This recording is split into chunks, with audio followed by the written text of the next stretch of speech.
During the Middle Ages, people had to endure jobs that were extremely unpleasant, dangerous, and often required physical endurance. Compared to the jobs of today, which may involve tasks such as cleaning public restrooms or working as cashiers, the jobs of the past were much more difficult. During the reign of Henry VIII in England, a position was created among the king's courtiers to assist monarchs in their most intimate and vulnerable moments. The groom of the stool's job was to carry a stool specially designed to expel waste lodged in the king's intestines, in other words, to defecate. This way, the monarch could relieve himself at any time and place, and the servant would provide him with paper, water, or towels.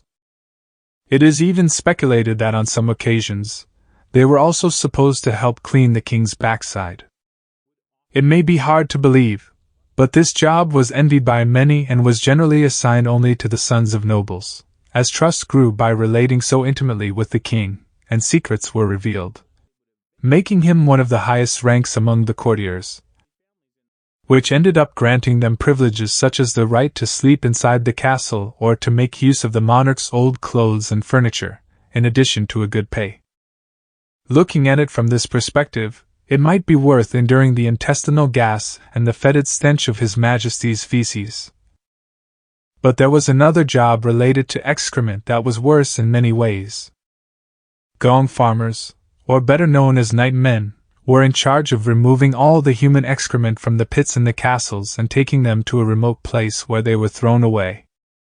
They were only allowed to work at night because it was frowned upon to see a person full of excrement, often working in confined spaces that made air circulation unfavorable, suffocating them. All this added to the low pay per ton of feces collected. Moving from the castle to the battlefield, we have the work of the petardier, which were something like the well-known kamikazes but French. Its name comes from the device used during sieges by the armies of that country, which consisted of a small brass or iron cone-shaped explosive filled with gunpowder.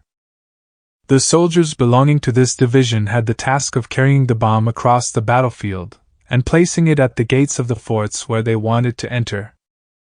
They then ignited them and ran for their lives.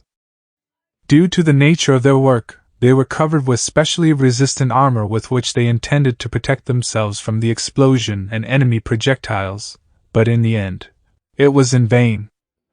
If the enemy projectiles failed to shoot them down, the shock wave of the detonation reached them, ending their lives in an instant. In contrast, the sappers, also known as miners, had a different objective during war. Armed with individual picks, they tirelessly dug tunnels beneath enemy walls, replacing sections with sturdy timbers. By setting the tunnel on fire and evacuating swiftly, they hoped to undermine the stability of the fortifications and facilitate a breach. While straightforward in theory, this occupation was rife with hazards, including collapsing walls and awaiting enemies on the other side.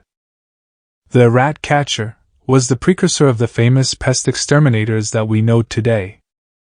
The methods that the ancient rat catchers used to perform their work are very similar to those used today, except for the spells, curses, and even torture of these vermin as a warning to their fellows.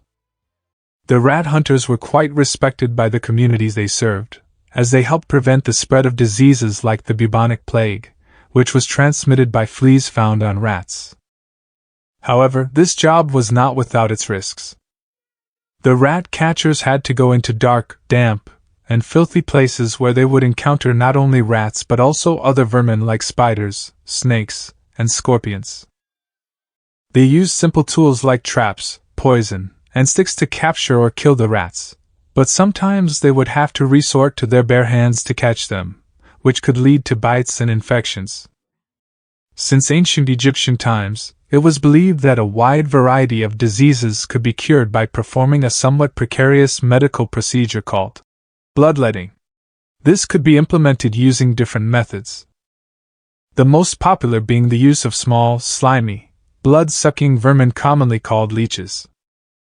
Of course, the doctors wouldn't stick their hands into the leech-infested puddles themselves, or in this case, their feet. For that, There was a group of low-income people who were willing to use their own bodies as bait. They would stick their feet and legs into those shallow pools of water, letting these slimy worms attach themselves to their flesh and let them drain for 20 minutes before they could capture them for sale. Needless to say, this was not a good thing for the leech collectors. They lost significant amounts of blood and contracted infections through the wounds they received from the vermin and bacteria that lived in those waters. Finally, we have the job of the fuller, who was responsible for cleaning and processing woolen cloth. This was a physically demanding and often dangerous job, as they had to work with large vats of boiling water mixed with lye, a caustic alkali that could cause severe burns and blindness if it came into contact with the eyes. They also had to stomp on the cloth with their bare feet to help remove the impurities, which could lead to broken bones, cuts, and infections. The fullers were sometimes exposed to toxic substances like ammonia and mercury, which they used for bleaching and dyeing the cloth, and which could cause long-term health problems. In conclusion, the Middle Ages were a time of extreme hardship, and the jobs mentioned above are just a few examples of the many unpleasant and dangerous jobs that people had to do to survive. Today, we may take our comfortable and safe jobs for granted, but it is important to remember and respect the sacrifices made by those who came before us.